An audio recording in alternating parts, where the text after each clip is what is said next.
I have just a few hours to sew the perfect dress for tonight's Oscar pre-party. Hi, I'm Lisa Wong, a celebrity designer and stylist. Come sew with me as I share my experiences with the Oscars, both the good and the bad. Let's get into it. This is a silhouette that I've been trying to perfect for the longest time.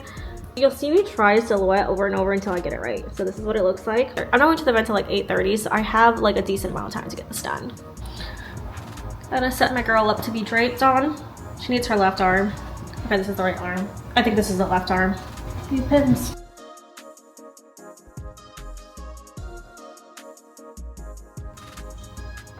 Now she has arms. We're gonna drape using some ribbon and some pins.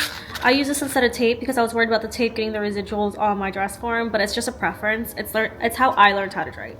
Okay, so I messed up. It's the right arm, not the left arm. It is Oscar week in LA, so there's tons of parties to attend, so I never get to make anything for myself, so I'm so excited to do that today. And the reason why I never really sew for myself, and you may have heard me talk about this before, because I have felt like that if my designs weren't made perfectly, it was not worthy of being worn out even by myself. But after doing my draping lines for this dress, I was getting really excited about how this dress is going to turn out. I'm using this heavier black fabric to drape with, which is probably not the smartest idea, because when you're draping, you want to drape in a similar fabric to what your final product is going to be sewn out of. But I just had so much of this heavier fabric laying around that I decided to use it, and that's where I started struggling because it almost felt like I was sculpting this fabric to fit the dress form. But I figured it out, and as you can see, I did do a short version because I didn't want to waste my fabric. I think it also does look cute as a mini, so I might revisit this and make a mini dress, but for the Oscar party, I do want it to be long so it could be a little bit more formal. Okay, draping is done.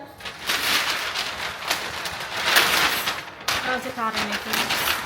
I did decide to transfer all my draped pieces to a paper pattern because there's a lot of curved lines that I just want to make it look prettier in a sense by using a curved ruler to true out some of my lines. And I'm also acting like I have all the time in the world as if my event is not in 4 hours. But that's fine, that's usually how I roll, as you guys know. Then of course when it came to cutting it out of the fabric that I wanted to use, I barely had enough. This was so stressful, but it's always so satisfying when you get exactly the right amount of fabric. The dress itself was super easy to sew. I started by transferring the darts with chalk over to the fabric, and so the darts on the back of the skirt as well that side dart for the bust to help form that area, and then I just had to sew the side seams. Let's go back to talking about the Oscars. For tonight I am attending as a guest, but ideally I would have been working it, and that meant as either a designer I was making a custom for some of the events, or as a stylist I would have been dressing the guest attending it. Because the Oscars are so prestigious, a lot of people had assumed that I would be willing to do these jobs in exchange for exposure. From my experiences, I have learned that exposure does not guarantee you a relationship with that client, nor does it guarantee you future opportunities, and it definitely does not pay your bills. So I have decided not to do a lot of jobs this year for the sake of exposure. And I'm grateful that in its place that I'm able to instead attend events like this as a guest, and I was only able to do this through networking. That's a really big part about being a designer.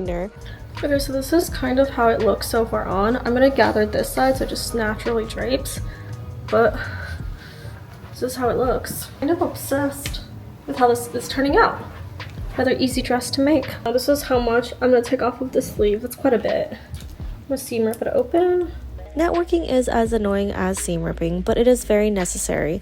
I used to falsely believe that all it took was talent and hard work, but in an industry built on fast turnarounds and high stakes, reliability and reputation matter more.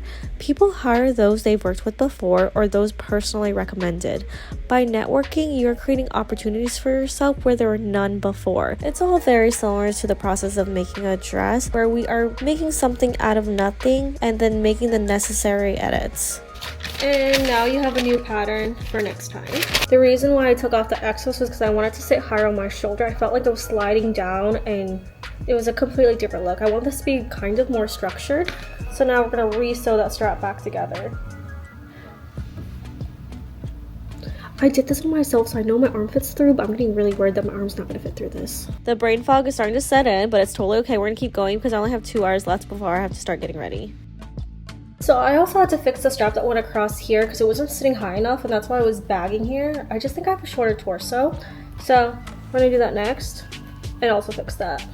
After sewing my bust darts, I serged all the raw edges, and as much as we love to skip this step, it does make a huge difference pressing out your seams, and I really do love the Rowenta Steam Station. I did originally have a partnership with them, and so I got gifted the Steam Station. I just love how quickly it heats up, and it always makes my seams so crispy looking. It's a difference between home sewing and professional looking seams. And then I just put a zipper down the center back. Then to finish off the dress, I did a rollover hem finish on all the raw edges. I think in all, I only spent really honestly 5 hours on this dress. Sewing is definitely one of my superpowers. Just knowing that I can make whatever I want to wear, it becomes so addicting, especially to the adrenaline rush when I do finish. There's always like a slight risk that I might not, but because I do, I can't help but make my outfit every single time. I'm absolutely obsessed with how this dress turned out. Even if Oscar week didn't go as I'd hope, the silhouette is stunning and it's incredibly comfortable. I danced the entire night away with my best friend without a single mishap, though I did have it taped to me. It might just become my new go-to black dress. Last year, I had an unforgettable Oscar experience where I did get to design a custom dress for Chrissy Marshall. The dress did spark strong reactions. People either loved it or hated it, but it was a valuable lesson in balancing my own aesthetic with my clients' visions. As this Oscar week comes to a close, here's a look back at the process of making Chrissy's dress, along with some reflections on that journey. After major events like the Oscars, I can't help but feel like I have failed as a stylist or a designer. Seeing my peers post their amazing work on social media, I even feel envious of their opportunities, even if it is short-lived, because I do understand how hard they worked behind the scenes to get to that moment. As someone without industry connections, it's emotionally draining to watch these events come and go, knowing that I've been knocking at the door eager to be a part of it. Or if I am let in, I am met with manipulation in place of honest communication. I'm told I should be grateful to work for free because of the exposure. Yes, exposure has value, but it should never replace fair monetary compensation, because financial security provides stability that exposure alone never will. And if a trade-off for exposure is truly the only option, then an open and honest conversation about financial constraints far more respectable than empty promises of opportunity. I'm not surprised that people often feel used in this environment. My experience is not unique to me, but a common one I see among fellow creatives, so I remind myself I'm not alone and there's always next year.